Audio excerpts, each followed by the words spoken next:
What is going on, snooker fans? It is that time of year where the World Championship is literally just around the corner. And with Tepchaya Anu losing early this week in Manchester, the qualifying draw is now set for next week. Now, this is the third time that I've made this video, so I'm not going to do too much of a preamble. You know what this video is all about. There are 144 players, all whittled down to 16 qualifiers to play at the Crucible and join the 16 seeds. And in this video, I'm going to go through all 16 sections of the draw, highlight the key players in each section, and then ultimately try and predict all 16 players to qualify. And then starting right off at the top of the draw, we have Stuart Bingham, who narrowly avoided a top 16 seeding. And you go back to that loss at the UK Championship qualifying from 5-0 ahead and think that result might just be why he is here at the qualifiers again, rather than automatically going through to the Crucible. It goes without saying though that he is a man always to look out for at the major tournaments. Matthew Stevens is back for his 32nd World Championship campaign and will be hoping to end a run of 3 successive defeats on Judgment Day. There will also be concerns over the Welshman's general form, but that does sort of go out of the window when it comes to the World Championship. However, I do think the biggest threat to Bingham here is Scott Donaldson. And of course, it was him who beat Bingham from 5-0 down to qualify for the UK Championship. So the snooker gods have thrown up a chance at part 2 here. And I do think it will be those two who make it to Judgment Day, but I'll have Bingham to get his revenge and qualify. In section 2, and we have reached the annual question of, will Jimmy White qualify for the Crucible early here? And I can fairly confidently tell you that he will not. But what we do have here are some very big names who are not really in any kind of form this season.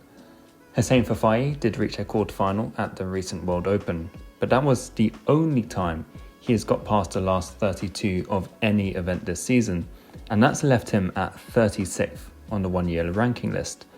He has, however, qualified in each of the last 4 years, and that is a statistic that cannot be overlooked. Tom Ford also just has 1 quarterfinal to his name this season, back at the Northern Ireland Open, and he sits 42nd on the one-year list, which does sort of underline just how similar these two men have been this season. But is it as clear-cut as having them meet on Judgment Day?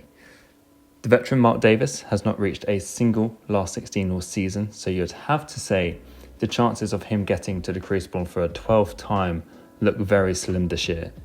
15-year-old Mikhail Zubersinik would make history if he qualified, as would his first-round opponent Unji Onyi, who is seeking her first win at the World Championship on the professional tour. Sanderson Lam is probably the outside choice here, but Fafai versus Ford on Judgment Day almost looks inevitable, and I'll have Hussein to come through. Two-time Crucible semi-finalist Dave Gilbert heads up the third section of the draw as the world number 26, but has been having a pretty miserable season so far. We've not seen him reach a single last 16, with the only real highlight being him qualifying for the UK Championship in the winter. But qualifying for the Crucible has been a very happy hunting ground for him recently, having qualified every single year since 2019, and in that time, he has made it to the semi-finals on 2 occasions. But is he in good enough form to extend that record here? 50-year-old David Lilley could become one of snooker's oldest Crucible debutants this year, and it would follow on from him making it through 4 qualifying matches to reach the UK Championships back in November. But another man could be a debutant from this section, and that is Aaron Hill, who was my underrated player to look out for at the start of this season. We've not seen much of Aaron since the turn of the year, but he has made 2 maximum breaks this season, as well as getting to the quarterfinals at the English Open. He is also the highest seeded player on the one-year list coming from this section, and although it feels a little wrong to bet against Gilbert at the World Championship, I am going to stick with Aaron to get past him on Judgment Day. Could Bai Yu Lu be the first woman to compete at the main draw of the Professional World Championship? I still rate her as the most likely, but the 4 qualifying match wins needed here would be almost miraculous, especially as she has only managed to win 5 matches this season. Fan favourite Michael Holt has qualified for the UK Championship in back-to-back seasons, but we've not seen him at the Crucible since 2016, and I think he will be a very popular pick amongst fans for this section. Daniel Wells made his debut 12 months ago, but he has followed that up with another season which has only really seen him get past the last 32 on a handful of occasions and never get any further. And he is a player you fear will always be your sort of cliche journeyman professional. On the other side, I don't see many issues for Zhao Yulong getting to Judgment Day. It's been an impressive season for Zhao, with the only downside that he has still been unable to convert positive runs in tournaments into titles. Still though, I think he deserves to end his season on a high, and I have him down to beat Holt to qualify. Elliot Slesser heads up the 5th section of the draw and will be looking to make it to the Crucible for a 3rd time. The first half of the season was very strong for Elliot, with runs to the semi-final and a quarter-final, but outside of the Championship League, he has only won 3 matches in 2026. Robbie Williams will be aiming to qualify for a 5th time and last made it to the Crucible 2 years ago, and is a man who falls into that category of sort of typically saves his best for the World Championship. Stan Moody could be up for a Crucible debut this year as well. The 19-year-old has reached 2 quarterfinals this season and is continuing to add some notable wins to his CV, most recently against John Higgins out in China. But the man I'm going for in this section is Jiang Jun. He also has 2 quarterfinal appearances this season, and he won 3 matches to get to Judgment Day 2 years ago before losing to Hussein Fafayi, and I have him to go one step further here by beating Stan Moody on Judgment Day. Now, this section here is all about 3 men for me: Jamie Jones, Matt Selt, and Joe O'Connor. Jamie Jones is typically the player you sort of forget about throughout a season, but then comes good for the biggest of occasions. Jamie has qualified for the Crucible 6 times in total, and 4 of those appearances have come within the past 8 years. To say he comes in low on confidence this year would be an understatement, but let's not forget this man beat Neil Robertson 2 years ago to qualify. Matthew Selt has reached Judgment Day every year since 2019, during which time he has qualified on 3 occasions. He does also have this odd pattern of winning on Judgment Day and then losing the following year, and that doesn't bode particularly well for him, seeing as he qualified 12 months ago. And then we move to world number 28, Joe O'Connor, who despite reaching 30th on the 1-year list this season, still hasn't really quite reached the heights I think many were expecting of him. He has, however, made it to the Crucible for the past 2 years, and of course beat Mark Selby on his debut 2 years ago. It could be pretty close between all 3 of these, but I will have O'Connor to beat Jones to qualify. We will definitely be seeing Ken Doherty on the BBC later this month, but will that be as a commentator or as a player? You have to go back to 2014 for the last time he qualified and 2018 for the last time he reached Judgment Day. And with 5 wins to his name all season, you'd almost certainly rule out his chances here. There is the 50-year-old Rob Milkins, who finds himself in a battle to stay on tour at world number 61, and unfortunately has completely disappeared over the past couple of years. The Milkman has 10 Crucible appearances to his name, but does not look capable of causing much of a threat here. So again, I think we're looking at the top 2 seeds fighting it out on Judgment Day. Jackson Page has qualified twice in the past 4 years and is a ranking event quarterfinalist this season, and then Pang Junsu has qualified in each of the last 3 years and is also a quarterfinalist this season. Jackson has interestingly won all 3 matches between this pair, but I'm going to be opting for Pang to get through to the Crucible. Thailand's top 2 seeds could face off against each other here for a Crucible spot. Noppon Sankang, unfortunately, is another man to have completely just fallen off of a cliff recently, and although he did reach the semi-finals of the shootout, he hasn't done much of note at all this season. And then his compatriot comes here in quite a different frame of mind, having won the World Open a few weeks ago, and that was a result that just came completely out of the blue in truth. But he could turn it on and just blitz through qualifying if he has confidence on his side again.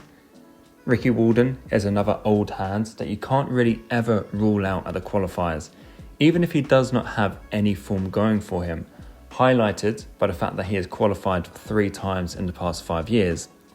Walden and Tipchea always do seem to find themselves in the same draw when it comes to crucible qualifying, and I think they will meet here again on Judgment Day, with Tepe coming through. The 9th section of the draw has a lot of potential matchups, and all of which would be very, very exciting to see. You've got two-time semi-finalist Marco Fu, who would be an extremely popular qualifier, and he hasn't played at the Crucible since 2018. Consistent results are incredibly tough for him to come by though, and his recent run to the last 16 at the World Open is the best he has managed all season.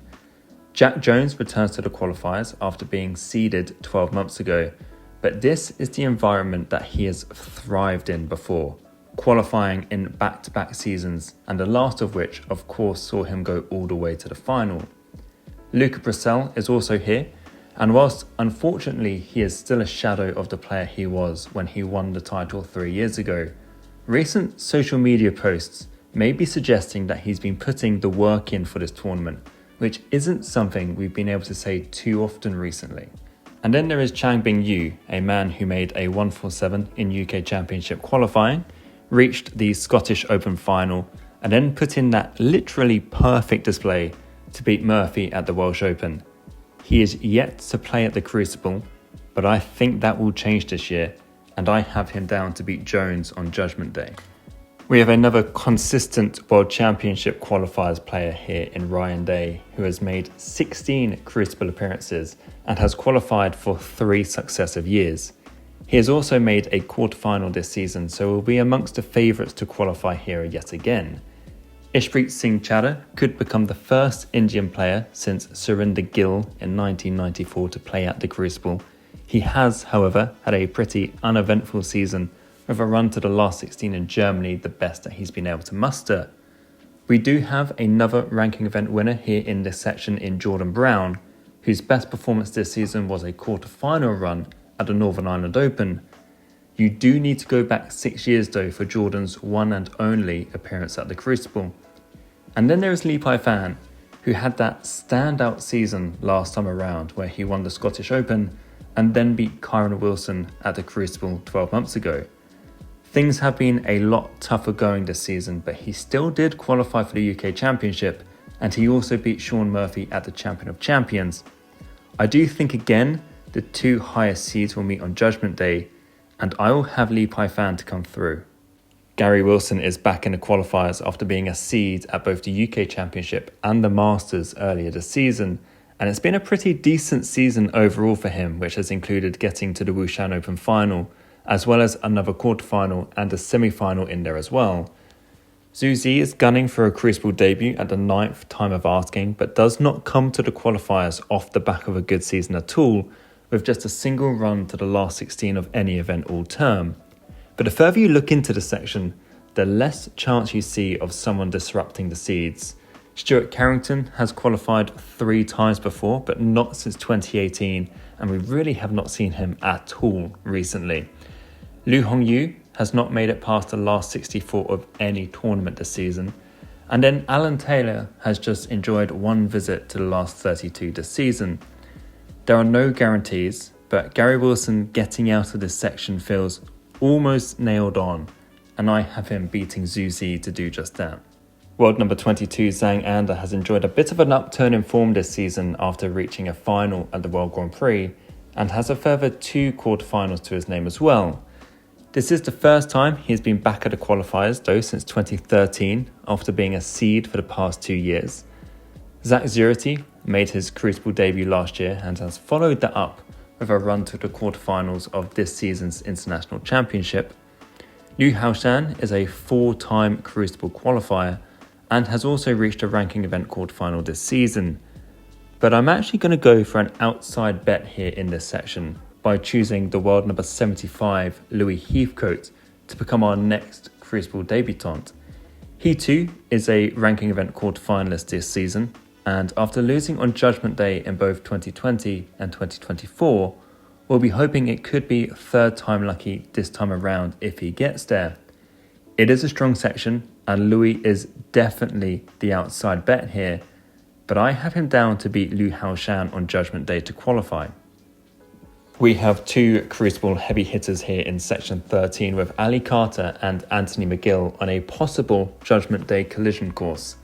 Ali Carter has had a pretty decent season by all accounts, with 4 runs of at least a quarter-final this season, with his best coming in Shanghai where he reached a final. And we know he is often reliable at making it to the crucible and has only failed to play at the main stage of this tournament twice in the past 23 years.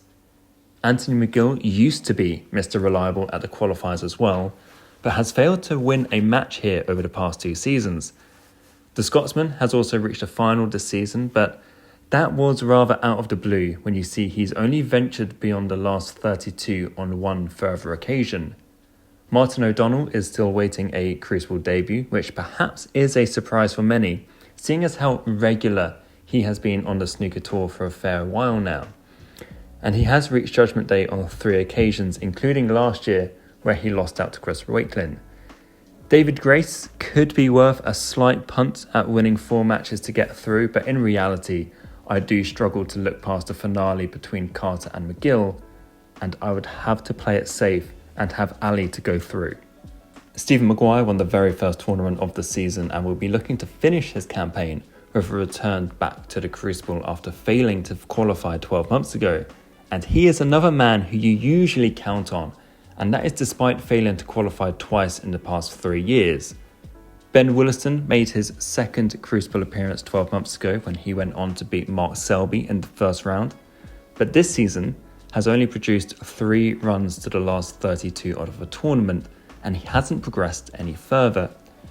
For Oliver Lyons, this will be his 12th attempt at making it to the crucible, and he has never before even made it to Judgment Day, which is again slightly surprising statistic for a player who had so much expected of him around a decade ago. Liam Highfield is the only other man here to have reached a crucible before, but I would be hard pressed to see him challenging here.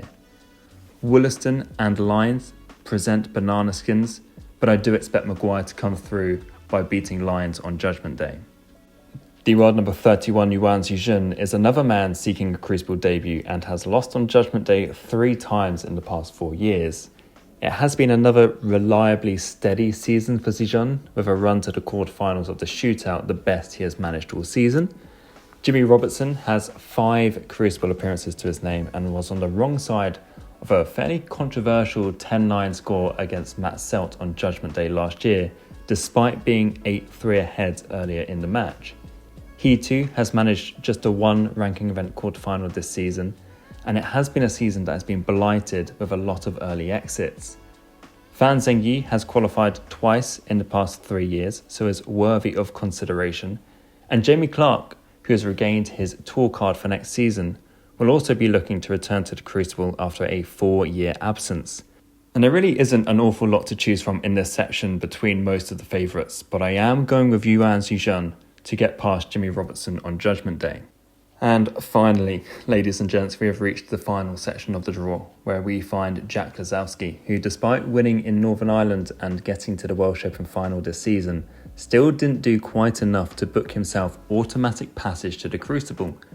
Lazowski will surely go to the qualifiers with a new breath of confidence, and after failing to qualify for the first time in 8 years 12 months ago, will be looking to put things right here. And dare I say it, that he could do so quite smoothly. Sam Craigie may have qualified 5 years ago, but his overall form leaves a lot to be desired when suggesting he could do the same thing this time around. Long Zihung made a semi-final last season, but has not got beyond the last 32 at all this campaign. So a Crucible debut dream looks optimistic at best here. Hee Joaquin has secured wins over players like Neil Robertson, Stuart Bingham and Wu Yiza this season, but again is lacking consistency you'd be looking for to think that he could get through here, which is a painful for a man who has lost on Judgment Day in back-to-back seasons. But with all that said, I am going to go for Jack Lazowski to progress and become our 16th and final Crucible qualifier. So yeah, there we have it. These are the 16 men who I believe are going to qualify for this year's World Snooker Championship. Anyone who's sort of followed this channel or watched this channel for a fair while will know that my powers of prediction are average at best. So if I manage to get sort of 8 or 9 correct, I will very much take that. And there are so many factors to consider at the World Championship qualifiers. There are always multiple players who come just completely out of left field to qualify. There are big favourites who usually fail to qualify. And then you also get plenty of debutants as well. So I've tried to factor those into my predictions as best as possible. But yeah, we are in the thick of it now. The World Championship is just around the corner. Let me know in the comments who your 16 players are to qualify. And I still have plenty more content lined up before the Crucible starts on the 18th of April.